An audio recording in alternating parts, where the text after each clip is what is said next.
guys? It is your boy, the American F1 fan, Eric Ringo here, and we are nearing silly season for the Formula One teams as we start to hear word of what teams are going to have what drivers, and I thought it was only fitting to come out with my own predictions for the 2023 season as far as who do I think is going to drive for each team going into the 2023 season. So let's get on to our predictions for who's going to drive in 2023. So first things first, there are three teams in my mind that are not going to change drivers going into the 2023 season. There's just no chance. I mean, obviously, contracts make a big deal here. And so my three teams that are going to keep their drivers the same, at least in my eyes, that were no-brainers, are going to be Red Bull, Ferrari, and Mercedes. So Red Bull is going to keep, obviously, Max Verstappen and Sergio Perez, as we just learned that Sergio Perez signed a new two-year deal, or two-year extension to stay with Red Bull. And then, obviously, Ferrari is going to keep Charles Leclerc and Carlos Sainz, who has obviously signed a new deal as well. And I feel like that Ferrari's not just going to give up so easily on Carlos Sainz, even though he's obviously had his fair share of issues in the 2022 season. And Mercedes, Lewis isn't quite yet ready to retire. And obviously George Russell isn't going anywhere as they've just signed him to a contract this past offseason. I feel like Lewis is going to want to do everything in his power to make at least one more good attempt to go after the record-breaking 8 World Drivers' Championships, and so I just don't see him retiring going into the 2023 season. So obviously the first big change that I see coming, now let's talk about McLaren. So McLaren has Daniel Ricciardo technically under contract for the 2023 season. And obviously, Lando Norris signed a new deal with McLaren in this past offseason. I just don't see Daniel Ricciardo returning to McLaren. I feel like that Daniel has kind of lost a step or two in this Formula One season. And we saw it even in last season during the 2021 campaign. I just don't see Daniel staying around, and I don't know if McLaren necessarily wants to keep him around.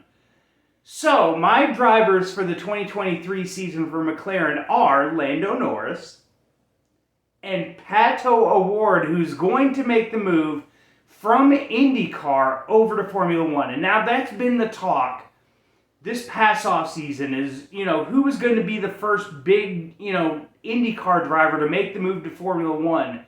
And Pato O'Ward's name is always one of the first names thrown out there. And he has shown so much talent in IndyCar. I feel like there's nothing left in IndyCar except to win the IndyCar championship for him to get. And I feel like the only move that makes sense for him is to move over to Formula One. Zach Brown loves Pato O'Ward. Obviously, Zach Brown runs the Arrows team, the Arrows McLaren team in IndyCar.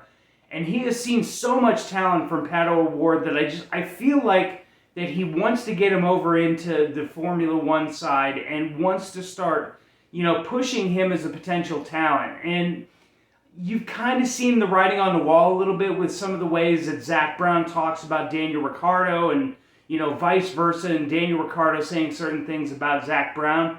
I feel like Daniel Ricciardo is just ready to not necessarily hang it up. I think he's going to be more forced to hang it up in Formula One than him hanging it up under his own terms. So now, going in no particular order, the next team I want to talk about is Scuderia AlphaTauri. So AlphaTauri is the next team that I feel like is going to make not a massive change here. I feel like Pierre Gasly is going to stick with AlphaTauri. His ultimate goal is to get back to Red Bull and the main team. That's his main goal. The thing is that Pierre Gasly, there's no other racing series that he could go to that I feel like would be, a step up for making it to the Red Bull, number one team. And so I feel like he's going to keep pushing it within AlphaTauri. Now, as much as I love Yuki Tsunoda, I think he's made, leaps and bounds this season for AlphaTauri.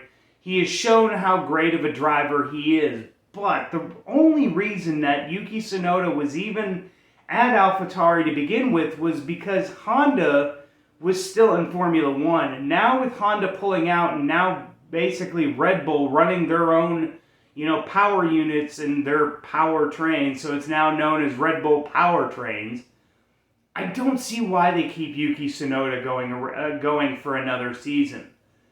But I do see that the move that they are going to potentially make, and this is one of their junior drivers, I believe that they're going to put Juri Vips in as the second driver at AlphaTauri.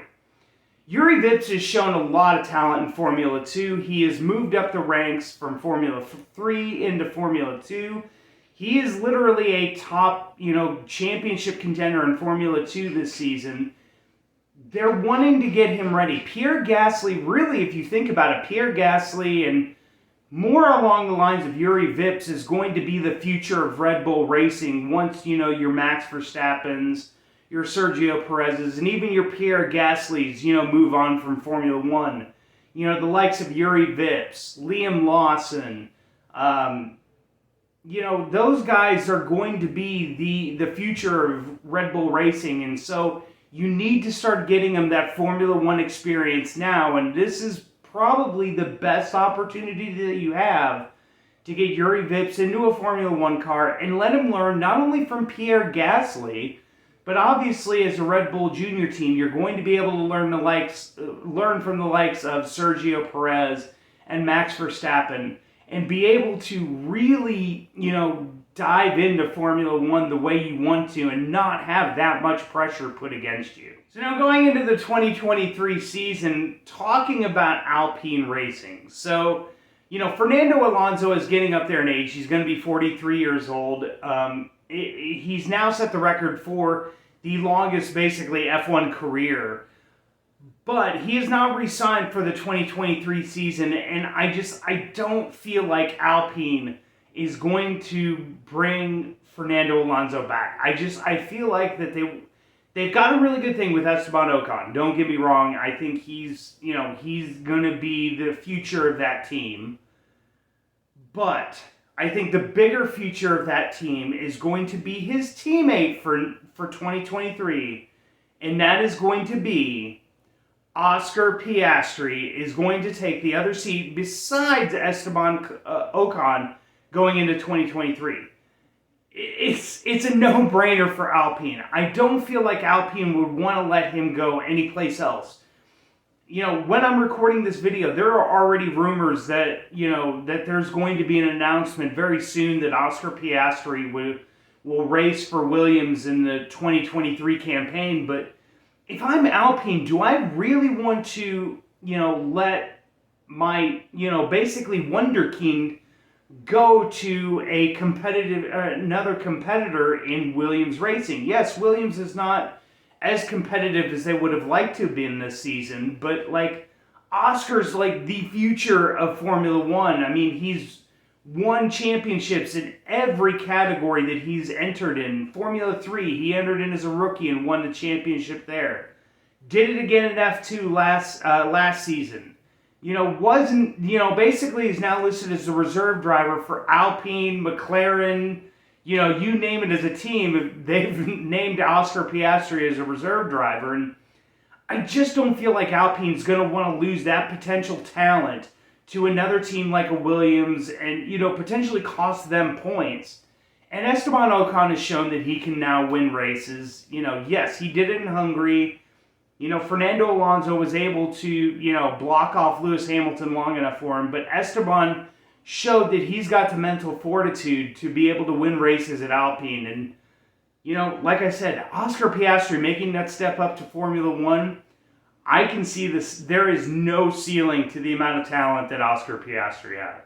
So now going into the 2023 season, Aston Martin. So neither technically Lance Stroll or Sebastian Vettel are under contract for the 2023 season, but let's be totally freaking honest with ourselves. Do we really think that Lawrence Stroll is not going to re-sign his son for the 2023 season? I mean, we'd have to be, absolutely brain dead to think that Lance Stroll is not going to race for Aston Martin in 2023. But I had to think about this really long and hard because there are talks that Aston Martin may potentially sell to an Audi or a Porsche, but they haven't done it quite yet, even though that they won't come in till, the 2026 season when, regulations go to change again.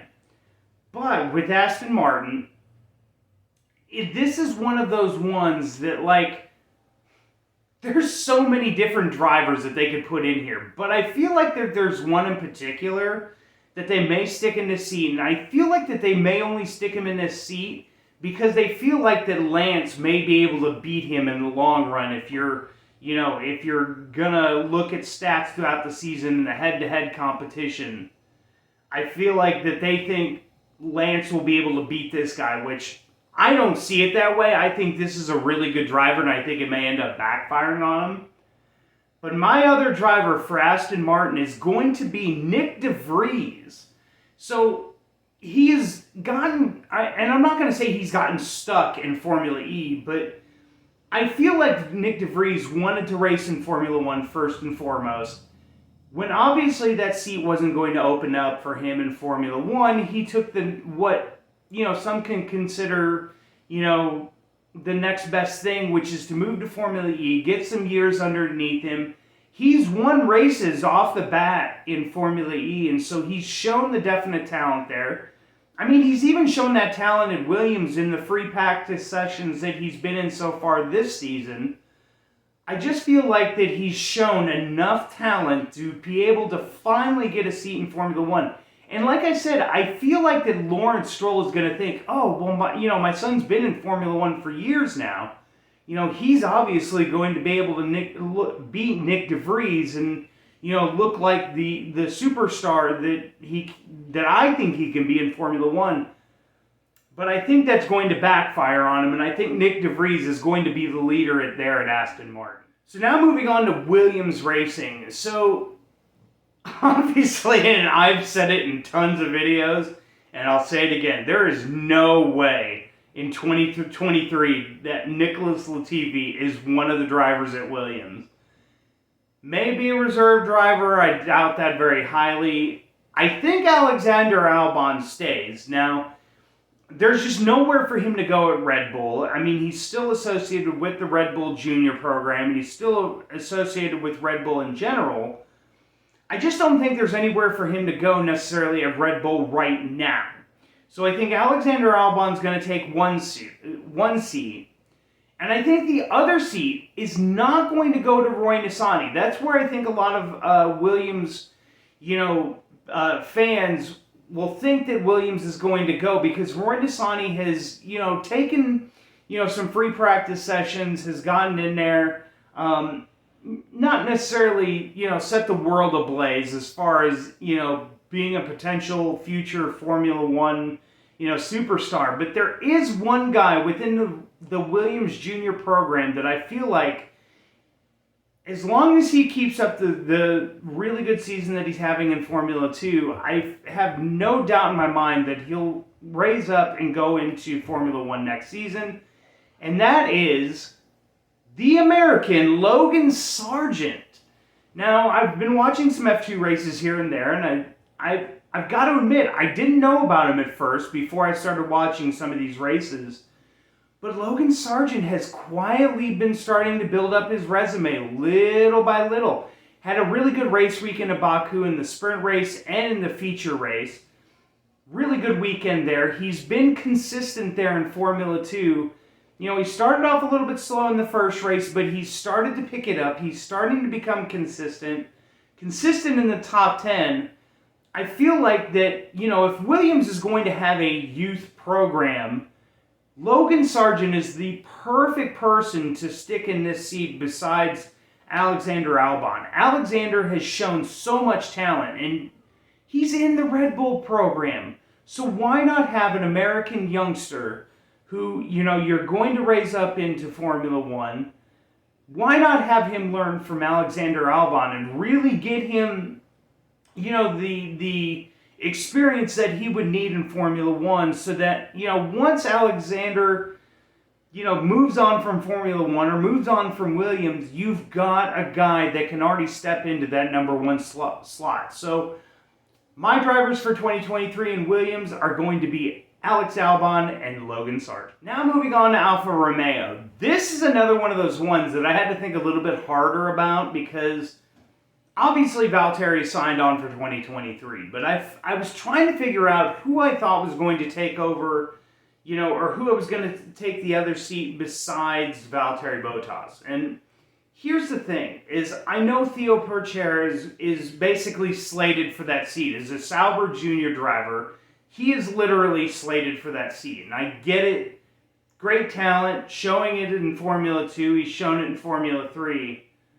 But I feel like Guan Yu Zhou has actually shown some sorts of talent in 2022. And I just, with the bad luck that he's had this season, I feel like that Sauber and Alfa Romeo are going to give him one more opportunity in 2023 to show, is it, just the bad luck of the draw with the equipment that he's had, or is it, he's not as great of a talent as he thought he was.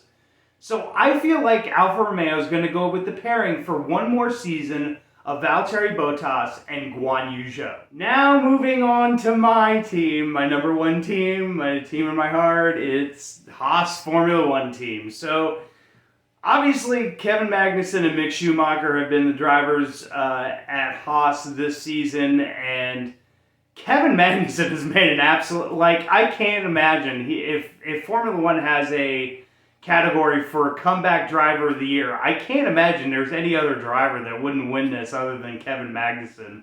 I mean, just been absolutely lights out for Haas. And, I feel bad for Mick, because typically in the past, Mick has been able to, pick it up in his second season, has been able to really, learn the first season and then put everything he learned into that second season and really show his talent, but he hasn't done it in Formula 1, and it's cost Haas millions of dollars, with several wrecks already in the first 8 races of the season in Formula 1 in this year. He's had 2 massive wrecks that have literally destroyed the chassis he's been driving, and so it's cost $1 million plus to fix those cars, and I just don't know that Gene Haas is willing to put up with that for one more potential season.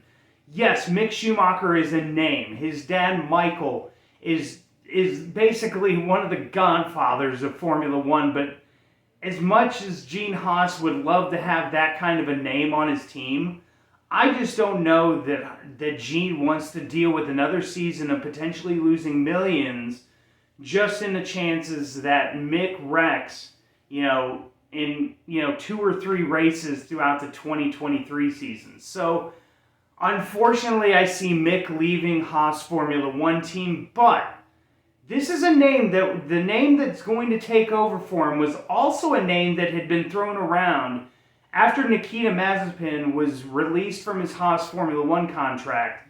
This was a name that was tossed around as a potential replacement for Nikita, and that is the 2022, and I'm going to make my prediction now, the 2022 Formula 2 champion, Felipe Drugovich.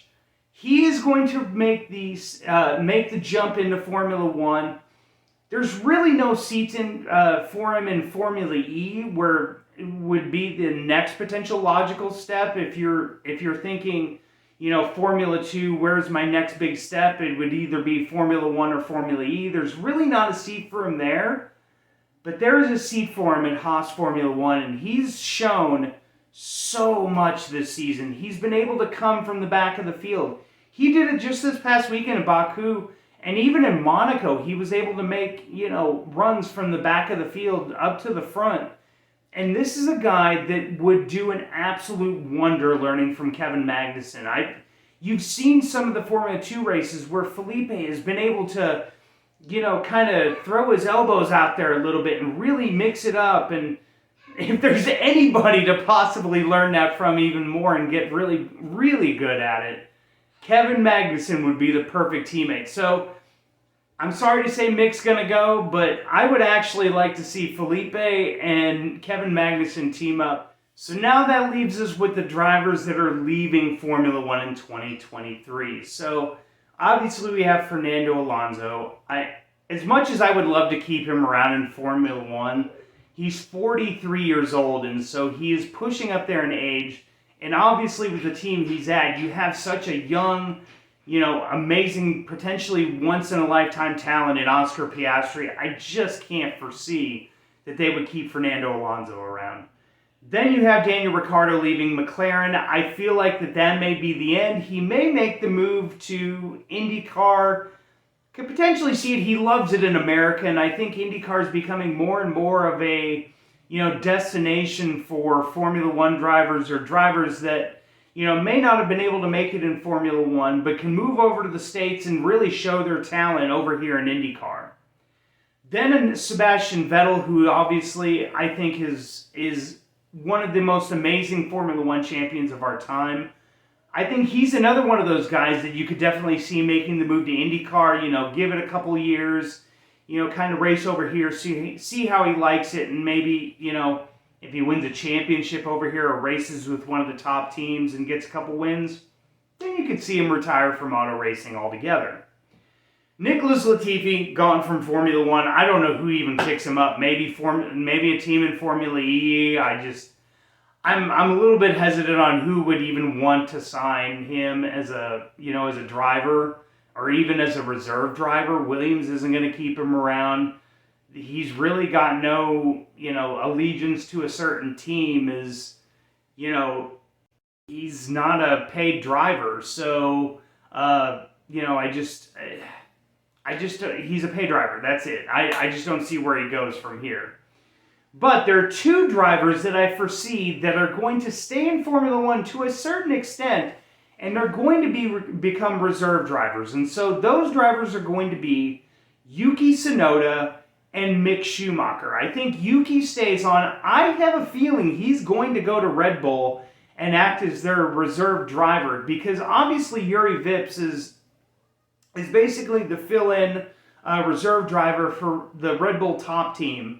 And so Yuki Tsunoda, who's shown so much talent, I feel like he's going to make the move into the reserve role for the Red Bull top team. And obviously with Pierre Gasly not, being promoted up into the Red Bull top team, Yuki Tsunoda makes, I think, the most amount of sense, because he's obviously run that the power unit that Red Bull runs. He's run it at Alpha Tauri, so I feel like he's going to keep that familiarity with him and move up to the Red Bull team and be the reserve driver there. And then Mick Schumacher. I just don't see a scenario in which Ferrari doesn't want to keep, Mick Schumacher and the Schumacher name. I feel like that they want to keep him in Formula One, and they want to keep him with the Ferrari brand as Michael made his name with Ferrari. Yes, he started off at Benetton, but he really made his name at Ferrari. Basically made a name for himself there. And I feel like Ferrari wants to kind of use that name to a certain extent to, bring in the money a little bit. But I think that Antonio Giovinazzi is just not the reserve driver that Ferrari, I think, wanted out of him. Mick's that guy that, if you needed him to step into a race, let's say Charles Leclerc or Carlos Sainz is injured, you could obviously throw a Mick in there. But I just don't see him being a, top tier, one of the 20 guys on the grid. So that's where I see those drivers going. But guys, let me know in the comment section down below what you guys think is going to happen in the 2023 season. Where drivers are going to be, who's going to retire from F1. So let me know in the comment section down below.